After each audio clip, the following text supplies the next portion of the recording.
Step 16, I can solve polynomial equations by graphing and factoring. So first let's talk and clear up a little bit of vocabulary confusion.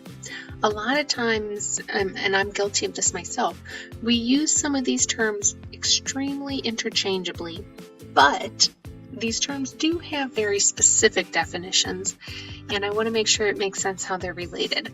So sometimes you hear us refer to roots or zeros or solutions or factors, and we kind of gloss over it and say, yeah, you know, they're all the same thing. But let's take a closer look. So C is a zero of a polynomial function. What does that mean? Well, if I look at this polynomial function here, x cubed minus 4x, C would be any number like -2, 0, or 2. -2, 0, or 2. And let's use this as an example. Put an example next to it. So if my polynomial function is f of x equals x cubed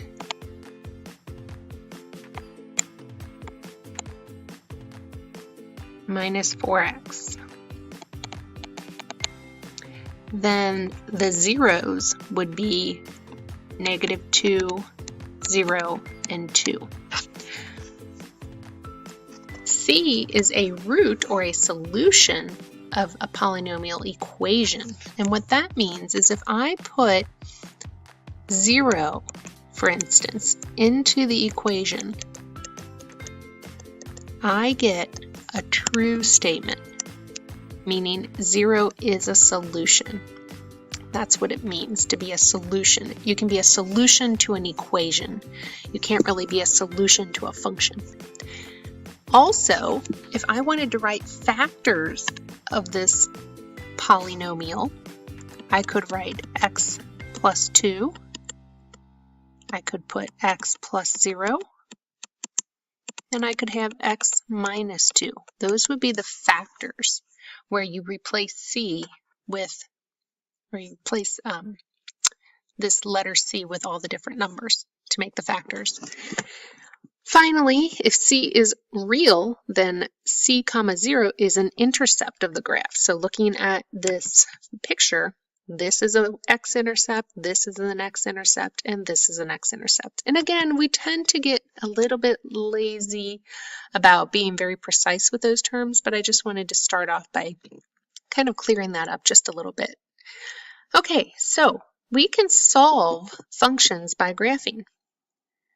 All we need to do, if we want to solve an equation, it's going to be C. So if we look at the graph, it's going to be the x-intercepts. Or if we look at the function, it's going to be one of the zeros. So if we need to solve this equation, one option is to do it by graphing, to graph a picture of it and look and see, well, where does it cross the x-axis? And it crosses here and here. So my solutions to this equation would be x equals -5 or 2. Pretty nice, huh?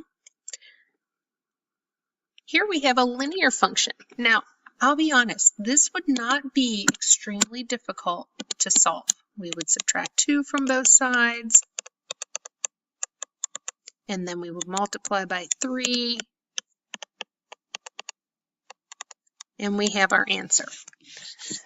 Not very difficult to solve. In fact, solving it by graphing would probably be more involved, but let's try it. Okay, let's begin at 2. And we're going to go up 1, right 3, up 1, right 3.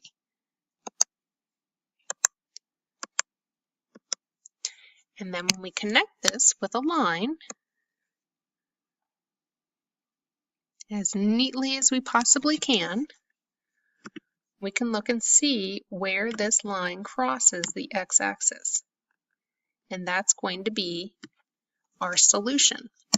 So as we look closely, we see that it crosses at -6, which is exactly what we got when we solved algebraically. So I just wanted you to see the similarity between solving an equation and graphing a function and how you get the same answer.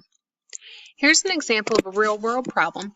Adrian downloaded albums to his smartphone. Each album costs $1.25, so it's $1.25 times each album, and he had to pay this fee of $8.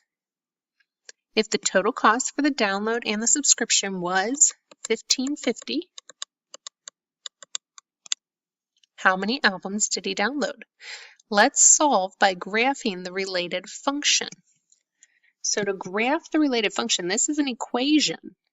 Let me get it into function form by subtracting 1550 from both sides. Subtracting 1550 from both sides gives us 1.25x minus 750 equal to 0. Now all I have to do is replace this 0 with a y. Because remember, to graph a linear function, we need to have an x and a y value. So I'm going to begin at -7.5 on my graph, and I'm going to go 1.25, which is the same thing in a fraction as 5/4. But I like 5/4 better because now I can see it as a slope.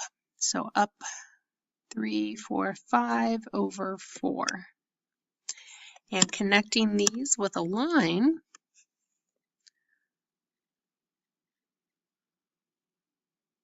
as neatly as possible, we can see now that it crosses at 6. So x equals 6. Now again, you might be saying, well, wouldn't this be easier to just solve algebraically? And it might be. But then we get to problems like this. These are much more complicated to solve algebraically, which we are going to learn in this series of Step 16 videos. But solving this one graphically is appreciably easier. So I'm going to go into Desmos, split my screen, and we're going to type this in: plus 5x squared plus 2x minus 8. And you can easily see that when I graph the related function, this is what I'm graphing. And when you type that on Desmos, you don't have to put equals y, but you certainly don't want to have equals 0 or it would not work. Let me show you what happens if you do that. See, you just get these straight lines up and down. We actually want to see the curve. And you can see that it crosses at -4, -2, and 1. So x equals -4, -2, or 1. That is our solution. What happens though if we don't have graph paper or graphing technology readily accessible at our fingertips? Well, when that happens, we really need to change gears and try to factor to solve, or solve algebraically. Some of these problems are very difficult to factor, like this first one. How would we factor this? It's been a while. So let's take a step back and review factoring first, because it's been a while since we've done very much factoring, and we're going to review some factoring as well as learn a few new tips and tricks and techniques to help us solve by factoring. So regardless, this is one thing that everybody wants to forget. For any number of terms, always first check for a greatest common factor. If you have a difference of, or if you have two terms rather, you could be checking for a difference of squares, a sum of cubes, or a difference of cubes. And these are just formulas that we can apply when we have situations like that. If you have three terms, you can check for, is it a perfect square trinomial? Kind of like we studied back when we did completing the square. Or you could factor using our method where we take the coefficient of A times the coefficient of C and multiply them together and look for factors. If you have 4 or more terms, we can factor sometimes by grouping. So let's practice this with a variety of different problems. So again, we're going to try to find the greatest common factor every single time for each problem. Looking at the first problem, I have two terms. So I want to see, out of 14 and 42, is there a number I could divide them by? And the answer is yes, 14. That's the biggest number that divides in both. Out of the x variable, they both have one factor of x and they both have two factors of y. So one way to think about factoring is to think about dividing by this greatest common factor that we've just pulled out front. If that helps you to think about what's going to be left behind. In the first yellow term, all that's left behind is a factor of x. In the second term, when I divide 14 into 42, I'm left with 3, x's cancel, and a y. The next one, I look for a greatest common factor among my 4 terms, and I don't see anything. They don't all have some number that I can divide by or some variable in common. So instead, I'm going to group them. Usually, grouping the first 2 together and the last 2 together will work. So I look at my first parentheses. I can factor out a 6 and an m, and I'm left behind with n plus 3, because 6m times n is 6mn, 6m times 3 is 18m. In the next group, the only thing they have in common is a negative 1, which I'll factor out, and I'm left with n plus 3. Notice now each piece has a factor of n plus 3. So we pull that out front, and we write what's left behind in each piece. 6m minus 1. So that's my final answer when I factor that. The next one, they all have a factor of 2. So when I factor out a 2, I'm left with x squared plus 9x plus 8, which, as you know, we're looking for something that multiplies to give me 8 and combines to give me 9, which is 8 and 1. So this is my fully factored form. When you think about it, factoring just means to break something down into its smallest pieces. Like if I wanted to factor 54, I could do 6 times 9, but that wouldn't be fully factored because 6 could break down into 2 times 3, 9 could break down into 3 times 3. So fully factored, this would be 2 times 3 times 3 times 3. We're trying to break it down into the smallest pieces that we can multiply together every time we do these problems. On number 4, there's nothing in common between x to the 4th and 1, but x to the 4th is a perfect square and 1 is a perfect square. So we can apply the perfect square formula, the difference of squares, which means 1 is positive, 1 is negative. We take the square root of x to the 4th and get x squared. The square root of x to the 4th is x squared. That goes first. Then we take the square root of the second number, which is just 1. But again, we have to check each piece and say, is that factorable? Well, we can't factor a sum of squares, but we can factor a difference of squares. So this falls right down. This follows the same pattern. One's a positive, one's a negative. The square root of x squared is just x. The square root of 1 is just 1. So now I have completely broken it down as far as possible. Let's take a look at number 6. The greatest common factor is 2, which leaves behind r cubed plus 125. R cubed is a perfect cube. It's r cubed. And 125 is a perfect cube. It's 5 cubed. So the formula says, keep the sign for the first binomial, change the sign, and then our last sign is always positive. And we're going to just drop these roots right into the formula here. So r and 5. Then we're going to square r and put it here. We're going to square 5 and put it here. And then finally, we're going to multiply them together and put it here. Now I know r times 5 is positive, but according to the formula, we changed the sign here. And now we are fully factored. We cannot factor it any further. Number 7 is tricky because 100 and 9 don't have anything in common. And at first glance, you might not realize that this is 10m to the 4th squared. And 9 is 3 squared. That's a little easier to see. So using my difference of squares formula, one's a positive, one's a negative, I drop my first, the square root of the first term, 10m to the 4th. That's my first term in each binomial, and 3 is my second term.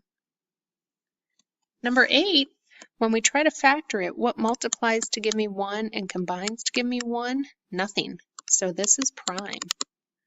We cannot factor that. That's as far as we can go. The last thing I want to talk about is how we can apply some substitution to make factoring some of these polynomials a little bit more manageable. Notice we don't really have much trouble factoring things like this normally as long as we have decent numbers, kind of like we did right up here. This was pretty easy to factor because our middle term was linear and our first term was quadratic. If you can rewrite an expression in quadratic form, then we can just solve it like we do quadratics, and in the end go back and basically pay for that substitution. Let me show you what I mean.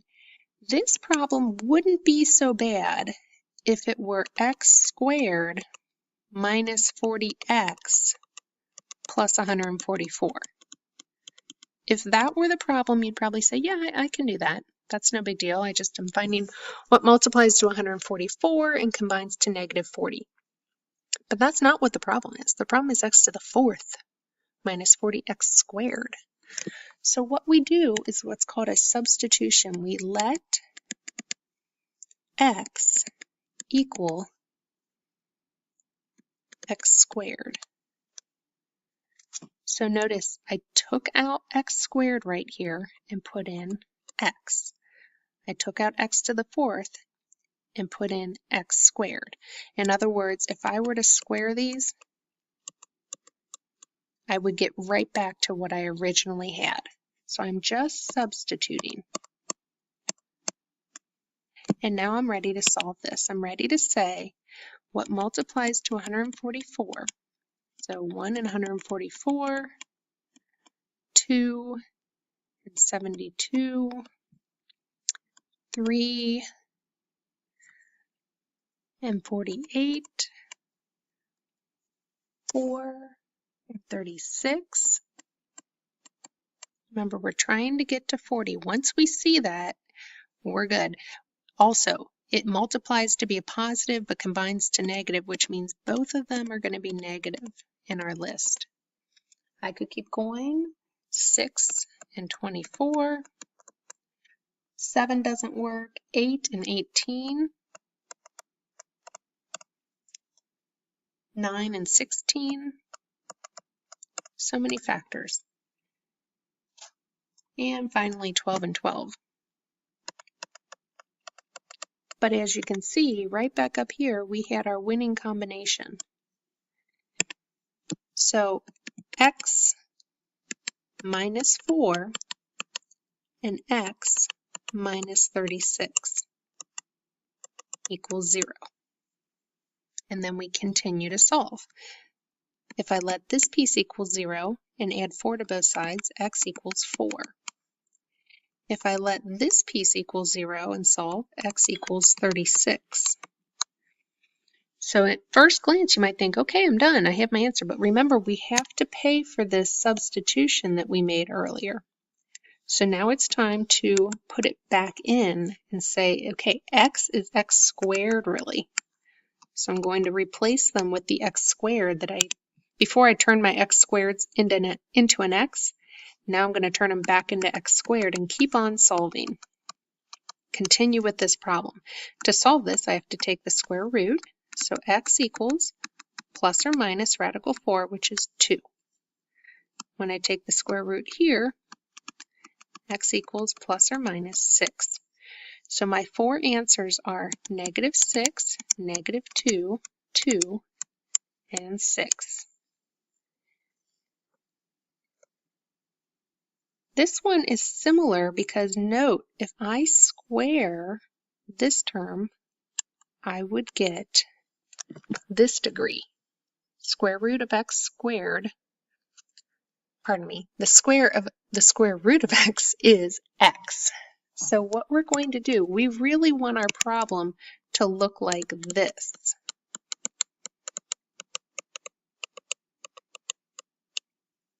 So what I've done, I've said, let's let radical x equal x.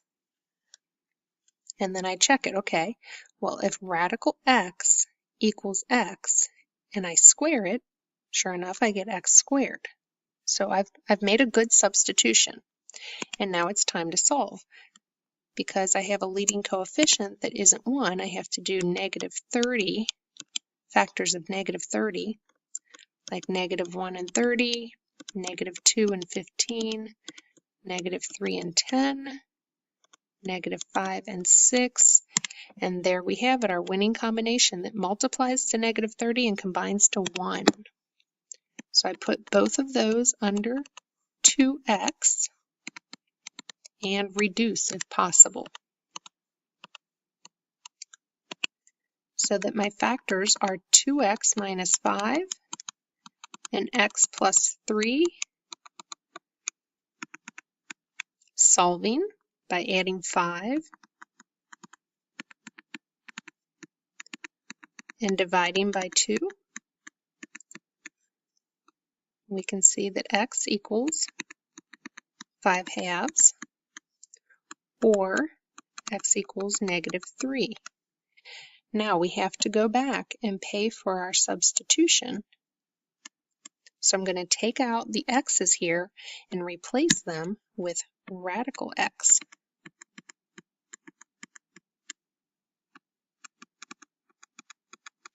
Now, radical x cannot equal a negative number. So we throw this away. That's extraneous. And instead, we solve this one by squaring both sides.